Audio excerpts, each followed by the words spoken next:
This example is a trig equation that is quadratic in form. Here we're given 2 cosine squared x minus 3 cosine x plus 1. A good thing to do with a problem like this is to make a substitution and say let u equal the cosine of x. We can make a substitution here to get 2u squared minus 3u plus 1 equaling 0. Once we factor this will factor into 2u minus 1 and u minus 1 as well. So if you can check this out by foiling if you'd like. 2u squared on the inside, a minus u minus 2u will give us a minus 3u. Negative 1 times negative 1, that's our equation. The problem here is we don't want our equation in terms of u, we want that in terms of the cosine. So let's rewrite this when we resubstitute so that we have 2 cosine of x minus 1 times the quantity cosine of x minus 1 equaling 0. And from this we have a factored left-hand side. We can break that up into our two equations of the form 2 cosine of x minus 1 equals 0, and then also the equation cosine of x equaling a negative 1, actually rather a positive 1 once we move that 1 to the other side.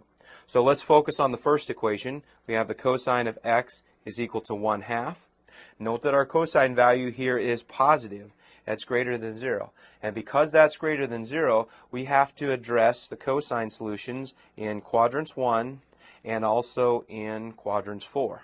So let me write that in here, quadrant 1 and quadrant 4. Now, as we look at this, when the cosine of x is equal to 1/2, we obtain a reference angle of pi-thirds radians. And in quadrant 1, we know our solution will be x is equal to pi-thirds, since the reference angle is in fact pi-thirds.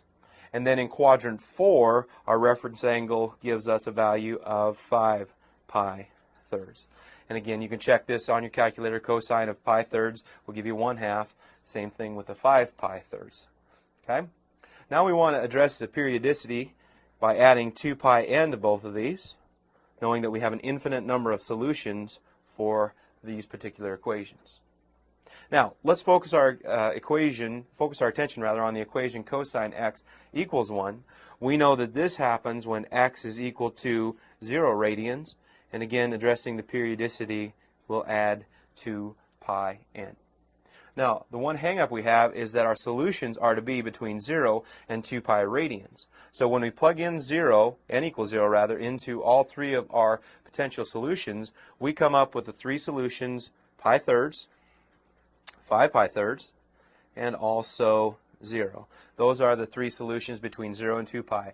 Note that if we plug in 1 or a negative 1 for n, that will take us outside our interval. So we've done it. We have our three solutions to this trigonometric equation that is quadratic in form.